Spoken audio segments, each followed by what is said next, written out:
Olá, vamos continuar então nosso estudo do Direito Internacional Público, falando agora sobre tratados.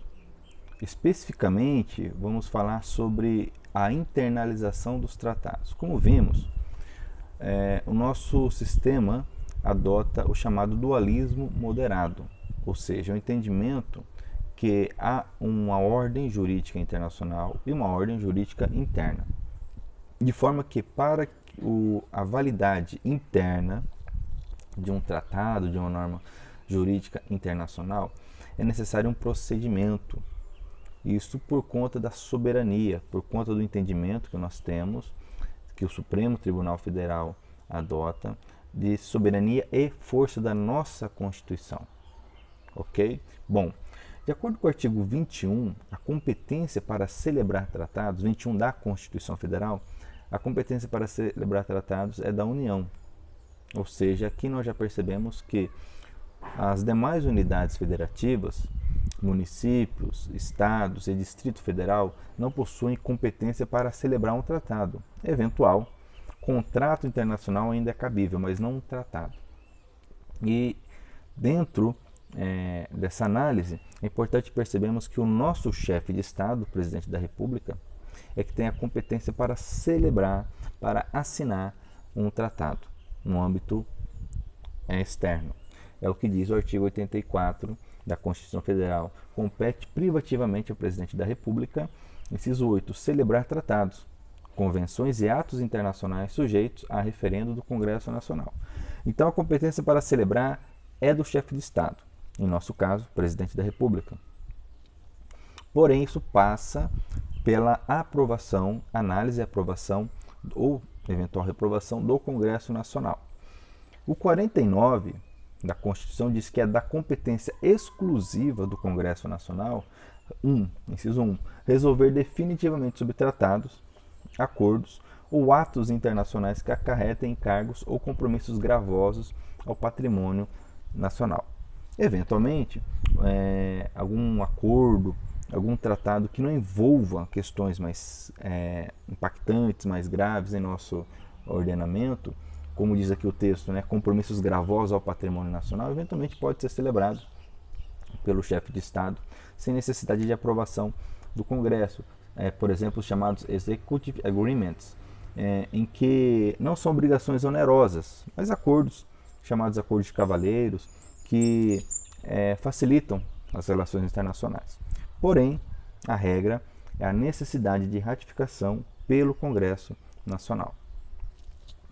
E como funciona isto? Uma vez assinado o tratado, para sua internalização, então, o Ministério das Relações Internacionais elaborará um relatório e enviará, então, ao Congresso, que, por sua vez, fará análise primeiramente pela Câmara, depois pelo Senado.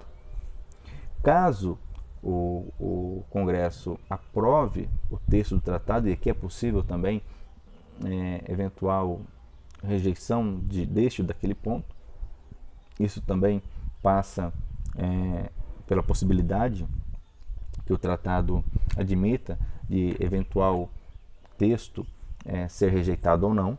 Há tratados que não permitem a sua aceitação parcial, apenas completa, mas é possível também uma internalização parcial. Pois bem, uma vez que o Congresso aprove, ele fará isso através de um ato normativo chamado decreto legislativo.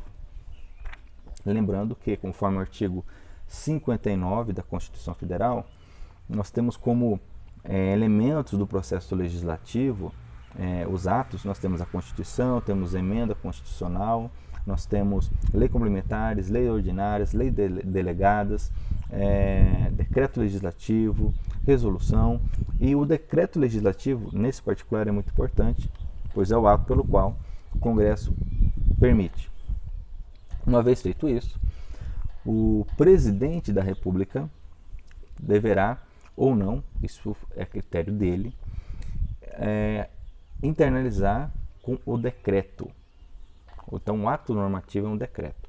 Por isso que, ao estudar um vade-mecum ou pesquisar no site do Planalto determinado tratado que valha no Brasil, nós encontramos um decreto, ok? Então, Então o decreto internaliza. Uma observação importante aqui é que não há uma obrigatoriedade do presidente da República de aprovar o decreto, uma vez que o Congresso aprova o tratado mediante decreto legislativo. Ou seja, há uma discricionariedade aqui. Ainda que o mesmo presidente seja o chefe de Estado que tenha assinado o tratado, uma vez que volte a ele, após todo esse procedimento, ele não é obrigado a internalizar com o decreto. Muito embora, na prática, dificilmente o mesmo chefe de Estado que assinou é o que vai analisar agora no momento do decreto, porque é um processo que demora um bom tempo. Às vezes o próprio tratado, para vigorar lá fora, entre a assinatura e a vigência, há um período grande, um lapso de tempo grande, e esse procedimento também interno demora, no Congresso, a depender do assunto, demora para deliberar sobre ele. Pois bem, algo importante que nós precisamos falar aqui é a força desse tratado dentro do nosso direito. Uma vez que ele foi internalizado, ele seria equivalente a uma lei, essa é a regra. Então o tratado ele tem a mesma força de lei, de tal forma que eventuais conflitos aparentes de normas deverão ser resolvidos com aquelas regras que nós já conhecemos. Aqui há uma grande exceção no que diz respeito aos tratados que cuidam sobre direitos humanos. Porque, de acordo com o artigo 5º da Constituição Federal, deve haver uma prevalência do tratado que cuida dos direitos humanos. Isso, inclusive, pode chegar ao ponto de alcançar a força de uma emenda constitucional. O artigo 5º, parágrafo 3º, nos diz que se o Congresso aprovar um tratado de direitos humanos, obedecendo o quórum, o mesmo quórum exigido para uma emenda constitucional, ou seja, o voto em 2 turnos em cada casa do Congresso, com aprovação de 3/5 de cada casa, esse tratado tem força, desde que seja um tratado de direitos humanos. Terá força de emenda constitucional. Ok? Um exemplo que nós temos atualmente, salvo engano, é a Convenção de Nova York, que trata sobre direitos das pessoas com deficiência física, necessidades especiais, que foi internalizado com obediência deste quórum. Se um tratado de direitos humanos é internalizado com o rito, com o procedimento normal, o Supremo Tribunal Federal entende que o mesmo terá força supralegal, ou seja, ele é hierarquicamente superior à lei, porém não chega a ter a força de norma constitucional. Esse é o entendimento do Supremo Tribunal Federal. Nós não encontramos isso em uma norma, diferente dos tratados de direitos humanos aprovados com força de emenda constitucional, porque está previsto exatamente no texto constitucional, no artigo 5º, parágrafo 3º, fruto da emenda constitucional 45 de 2004.